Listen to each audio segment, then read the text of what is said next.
A long-standing territorial dispute between Thailand and Cambodia has escalated into one of the most intense military confrontations between the two countries in recent history. At least 12 people are dead, 11 of them being civilians. And this comes following a deadly exchange of artillery fire, airstrikes and landmine explosions near the heavily militarized border. The conflict flared up earlier today near two ancient temples located along the border of Thailand's Suren province and Cambodia's Odar Minche province, with both the sides accusing each other of starting the conflict. Now, Cambodia fired rockets and artillery shells towards Thailand, killing at least one civilian and injuring 3 others, including a 5-year-old child. In response, the Royal Thai Air Force launched strikes on 2 Cambodian military positions.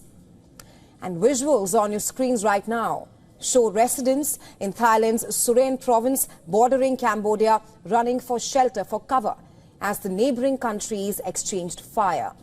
Families took cover in bunkers fortified with concrete blocks, sandbags and tires, while gunfire could be heard in the background.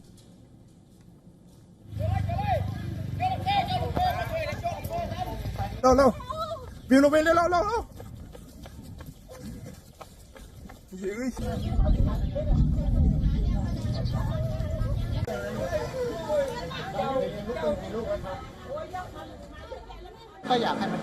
My hometown is near the border, so we are aware of the situation between Thailand and Cambodia. We think it should end. We don't want it to drag on, because a lot has already been lost along the border and people have been affected. In Thailand's Suren province, Thai troops, including medical personnel marked with Red Cross armbands, could be seen crouching for cover as they came under Cambodian fire.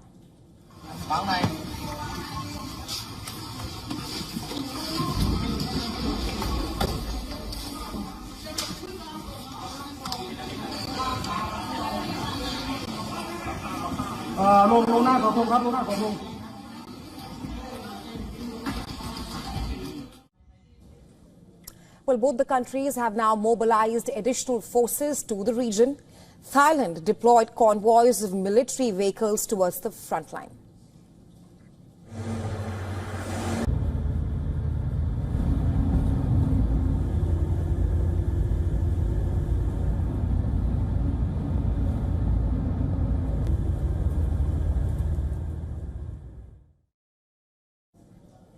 And Cambodia, on the other hand, repositioned heavy artillery and rocket launchers along its side of the border with Thailand. Now, this latest round of clashes between Thailand and Cambodia erupted just hours after Thailand expelled Cambodia's ambassador and recalled its own envoy. That's after Thai citizens were injured by landmines allegedly planted by Cambodian troops. Thailand's embassy in Phnom Penh advised its nationals to evacuate Cambodia immediately unless absolutely necessary to stay. Meanwhile, Cambodian Prime Minister has urged the United Nations Security Council to convene an emergency session. His government accuses Thailand of carrying out what it calls unprovoked military aggression. In a counter-statement, Bangkok condemned Cambodia's actions as brutal and inhumane, accusing Cambodian forces of deliberately targeting civilian homes and infrastructure in Thailand. Thailand's acting Prime Minister said that his country had not declared a war and called the current situation a conflict. What happened does not constitute a declaration of war. We did not declare war. It is just a conflict. We still insist on the principles of peace and non-violence. We will try to talk to each other to solve the problem. But at the heart of this military crisis lies a long-standing border dispute. The area where Thailand, Cambodia and Laos converge, often referred to as the Emerald Triangle. The area is home to ancient religious sites and poorly defined borders. Well, tensions reignited when Cambodian drones were allegedly spotted near the Tu Moen temple complex. Now, this is an 11th century group of Khmer Hindu temples dedicated to Lord Shiva. It's located right next to the disputed border between Cambodia and Thailand. The temples feature an array of rock-carved shivlings and Sanskrit inscriptions, evidence of Indian civilizational influence that once extended deep into Southeast Asia. Cambodia claims sovereignty over the complex, citing the legacy of the Khmer Empire. Meanwhile, Thailand argues that it owns the surrounding land. It's important to understand the historical context for this conflict first. Thailand stayed independent throughout the colonial era. Cambodia, on the other hand, was part of a French Indochina. The current dispute stems from a 1907 map drawn from French colonial rule that Cambodia used as a reference for its post-independence borders. And Thailand argues that this map is inaccurate. Now, the International Court of Justice, ICJ, ruled in 1962 that the Preha Vihar temple, another temple further east, belongs to Cambodia. But the ruling left the adjacent territory undefined. And that has led to frequent eruption of tensions between the two countries ever since. The last major outbreak of violence was reported in May, when exchange of fire between troops on both the sides killed one Cambodian soldier. Both the countries continue to blame each other for starting the conflict and targeting civilians. And right now, fears of a full-scale conflict are growing.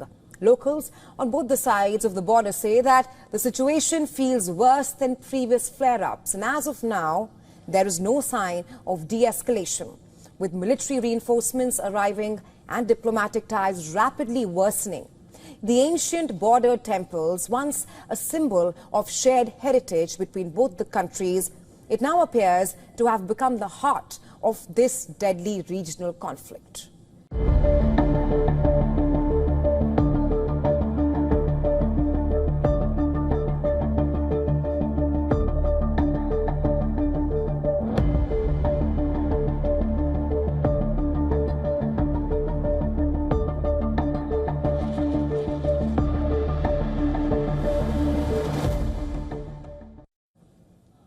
Well, the United States of America is manufacturing high-security mobile walls designed to discreetly store nuclear weapons and sensitive materials in remote or temporary locations.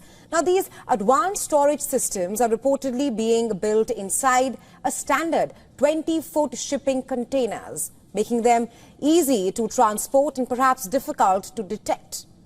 The U.S. Air Force is expected to test these prototype walls at the upcoming Grey Flag 2025 exercise, where the U.S. military routinely showcases next-generation munitions and battlefield technology. Now, these units could reportedly transform how nuclear weapons are deployed in future conflicts, especially where troops are spread out over vast and unsecured regions. In crisis zones where permanent bunkers don't exist, these mobile walls could potentially allow the U.S. military to secure critical assets quickly and discreetly as well.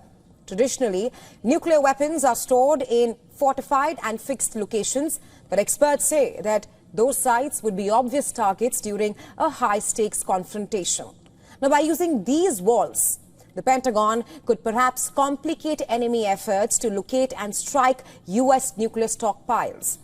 Despite their flexibility, these units come with their own set of limitations as well.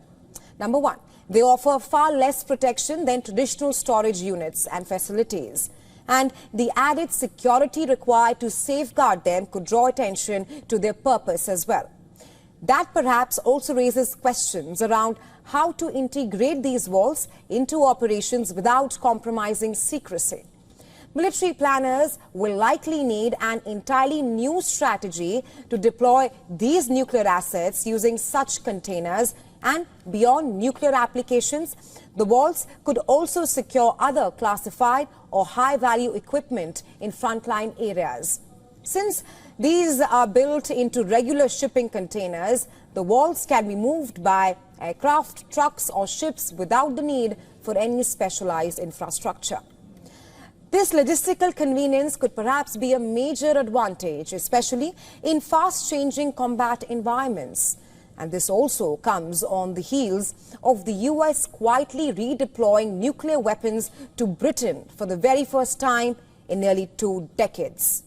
A C-17 transport aircraft reportedly flew nuclear bombs from Kirtland Air Force Base in New Mexico to an RAF base in eastern England.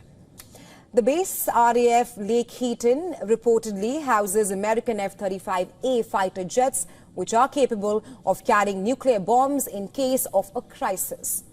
The UK has recently acquired a new squadron of these aircraft to enhance its nuclear readiness.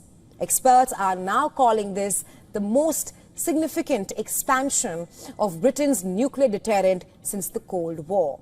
The deployment strengthens NATO's umbrella, which already includes hundreds of US nuclear warheads stationed across Europe, especially in Germany, Italy, Belgium, Turkey and the Netherlands.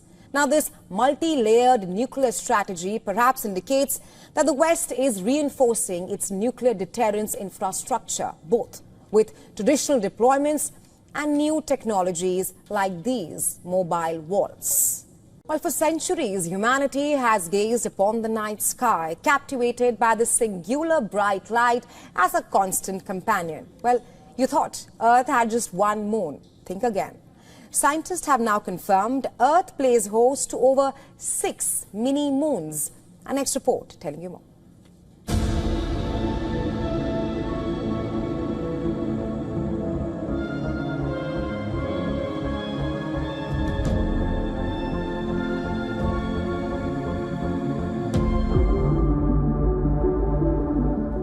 We look up at the night sky, gaze up at the moon and see myth, romance and the tides of time.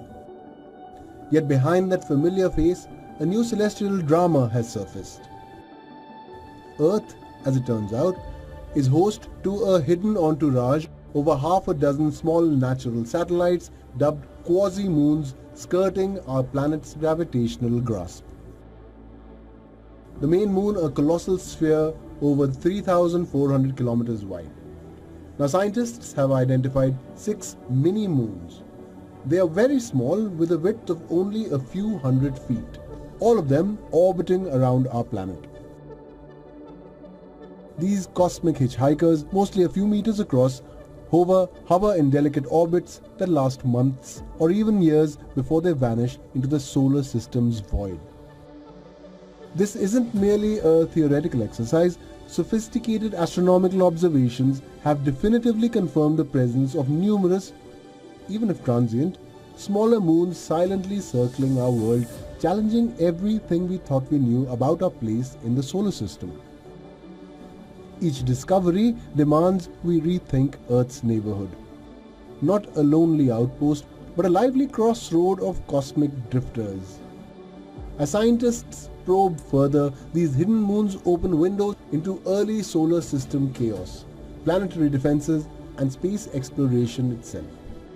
Kids spending too much time on mobile phone is a worry for every parent, and now there's a new research which says that using smartphones before the age of 13 could damage kids' mental health and can even lead to suicidal thoughts.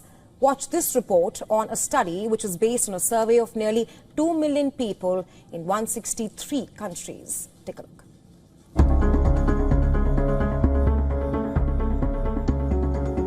For a generation immersed in the digital world from infancy, the smartphone has become an almost indispensable companion. Its vibrant screen, a constant companion in classrooms and bedrooms. Yet beneath this connectivity and convenience lies a sinister truth, now laid bare by a massive global research. This seemingly innocuous device, placed too early into innocent hands, may be actively destroying young minds. The study, published in the Journal of Human Development and Capabilities, analyzed self-reported questionnaire. Results from more than 100,000 young adults between the ages of 18 and 24. Girls who received smartphones as young as 5 were an astonishing 20% more likely to report suicidal thoughts in their teenage years than peers spared the screen until adolescence.